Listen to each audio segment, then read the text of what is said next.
Welcome back to the Future Quake Show. I am Dr. Future. And I am Tom Bionic.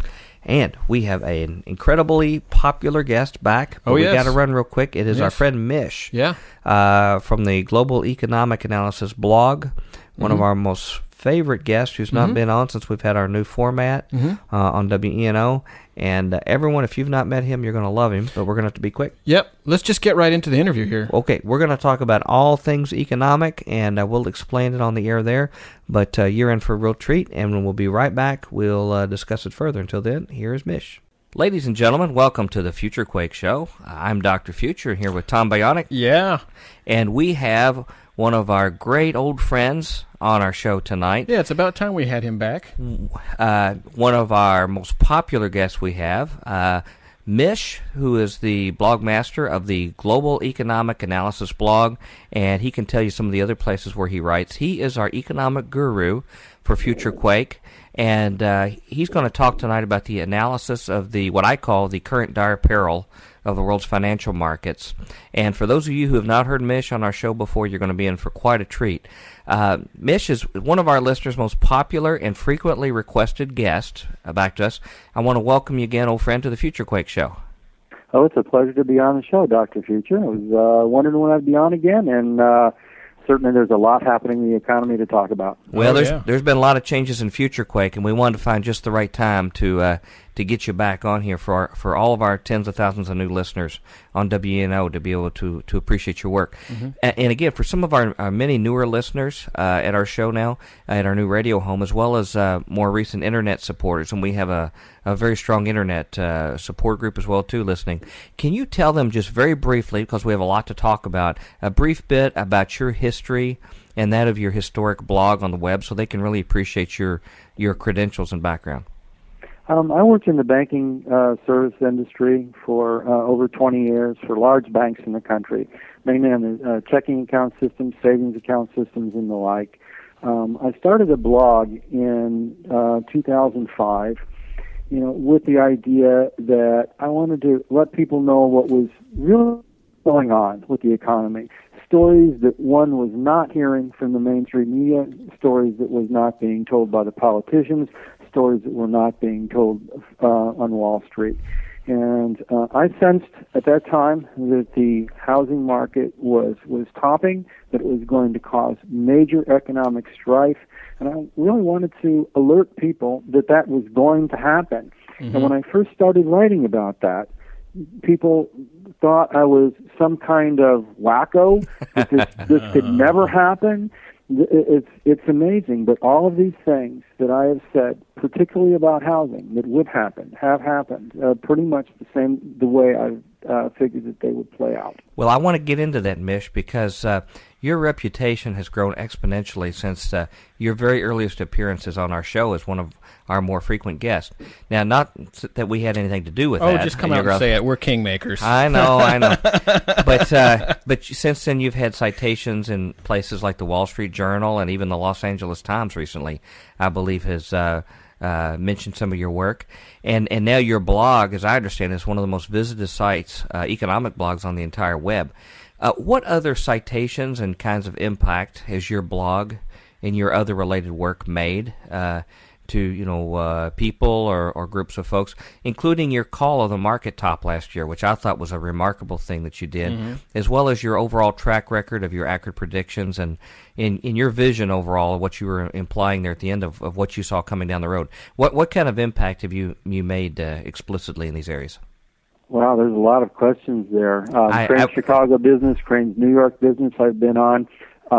Various other media publications have asked me about things pretty much about either housing or the economy or where interest rates are headed or why.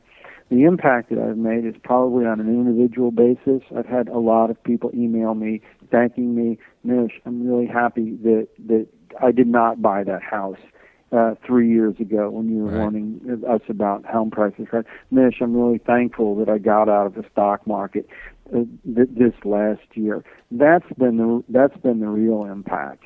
And I don't know. One does not know. I don't know how many people are going to be touched by this radio show here today. One doesn't know who you impact, but certainly I've had people email me and say, blaming me, actually, for this. Mish, if you would have just stopped talking about the housing market. You are so powerful, Mish. Yeah. I couldn't believe that No, I'm not, and bloggers aren't, and no one is. You can't pretend these problems are going to go away, and then they just magically go away. I've talked about Washington Mutual a lot, and this is kind of a sad story because I think Washington Mutual is likely to go under. But an employee from Washington Mutual emailed me just the other day saying, Mish, can't you just please stop talking about the problems at Washington Mutual on behalf of the employees that are there? And I answered the person politely. But the interesting thing is, 5 minutes later, I get another email from someone on the PTA, the Parent Teachers Association of a school district in Seattle, thanking me. They were way above the FDIC limit at holding money at Washington Mutual. They thanked me for being able to, my gosh, you warned us about this. You warned me about this. So we can go back to the school district and make sure that we don't have more than $100,000 at any of these failing banks. So if you're going to pick sides, Dr. Future, I think I'm going to pick the side of the truth. Tell the truth. That's a good side. And then let the people... Some people are going to be hurt by it. Maybe some people are helped by it, but it's the right thing to do. So that is the tack that I'm going to take. And it's the truth. And the problem is, people don't want to hear the truth. They want to hear that everything is fine. And the politicians are happy to come on the air and say, everything is fine. We've seen it recently with Paulson. We've seen it with Bush. Up and down the line, no politicians want to come out and really say what's going on with the economy. They always say the bottom is in. That's what we hear time and time again. But now, Mish and Tom and I, you'll probably see Tom Bionic and Dr. Future logging in there to your blog frequently, and we're pretty much addicted to it. And we've also found out many of our listeners now are too. That's probably done more to hurt productivity in our nation than anything. It's just your blog, just because of all the millions of man hours all of us spend on your blog, reading there.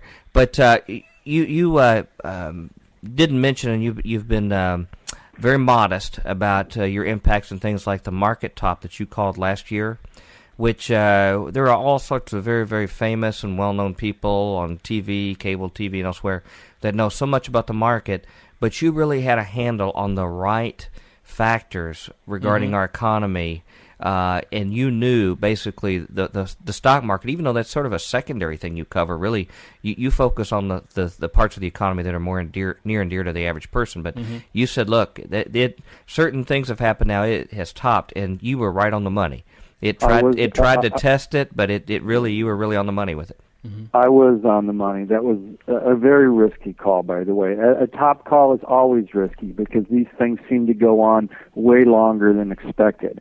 I nailed the top market in the housing summer of 2005 when the cover of Time magazine came out. Why we're gaga over real estate. It used the word gaga right on the cover. I looked and said, and I also was aware of people camping out overnight in Florida just for the chance to buy a condo. And I looked at those two things and I said, it doesn't get any more nuts than this. Time magazine is gaga over this. They showed the picture of a house levitating, the people camping out for the option to buy a condo. And I looked and I said, this is it. Sentiment doesn't get any more extreme than this. And that's what makes peaks, and that's what also make the bottom. And we're nowhere near close to a bottom right now because the sentiment is still out there to buy the dip. When people start worrying and bragging about how quickly they got out of the market or when they got out, that's when maybe the market will bottom. As far as the top call in the stock market, very, very difficult call. But Chuck Prince, who's the CEO of Citigroup, came out and said, and I quote, "As long as the music is playing, we're still dancing." And I'm sitting there looking at housing blowing up. I'm looking at commercial real estate that I was positive at the time was going to blow up, and everyone thought it was totally nuts about that.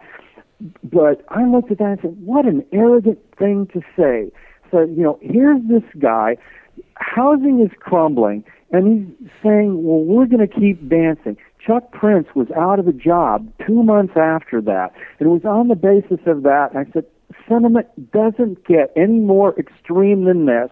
In the face of all of these things happening, Chuck Prince comes out and says, we're still dancing. I looked at that, said, this is the top. Mm-hmm. We made a marginal new high, and this by like 15 S&P point, 2% or 1%. We went up and made a marginal new high in November.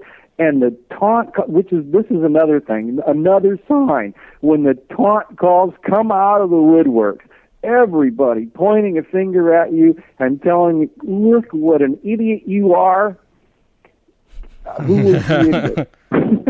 It wasn't me. Well, but I want to make sure people who are not familiar with your blog, and once they go to your blog, they pretty much get hooked to it.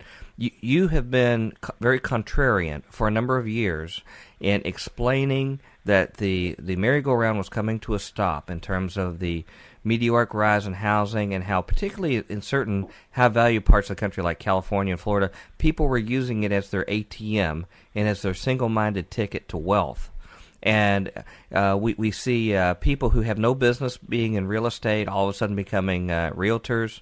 I remember one story I saw on your website about someone heard a stripper who actually became a real estate agent because it was more lucrative for them. Wow. And some of these just extreme things that we don't get in our regular newspapers. We don't get in the front page out here in Middle America if you don't read the Wall Street Journal, if you don't read anything. In fact, a lot of people who even read some of those journals don't even stop and think about what they're reading, or even stop and question what they're reading and question it. And in a moment, I want to ask you about that, about what you have pointed out from what our officials and people in Wall Street say versus what they really mean and really think. But to start from a foundational basis, particularly for our new listeners who maybe have only heard financial advice from the typical average financial planner, I want them to hear from a real expert here, and I want you to explain, according to the economics theories that you espouse, what are the basic elements of a sound, sustainable economy, so then they can understand where we went wrong. Well, it certainly has to be based on truth. That's the first thing. It also has to be based on a sound currency. Many people still today think the U.S. dollar is backed by gold. It's not. It's not backed by anything. If you look at some of the old notes, they used to be called silver certificates, pay to the bearer on demand. $20 in silver, or 20 silver dollars. Before that, it was backed by gold. Now it's not backed by anything. Take out just anyone. I just ask you to, take out a dollar bill in your wallet and look what it says.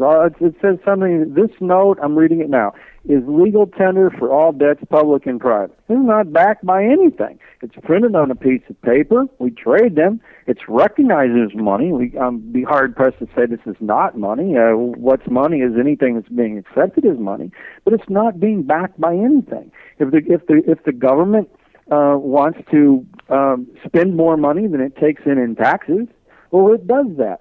So we've got a budget deficit that's soaring every year. The national debt is $5 trillion.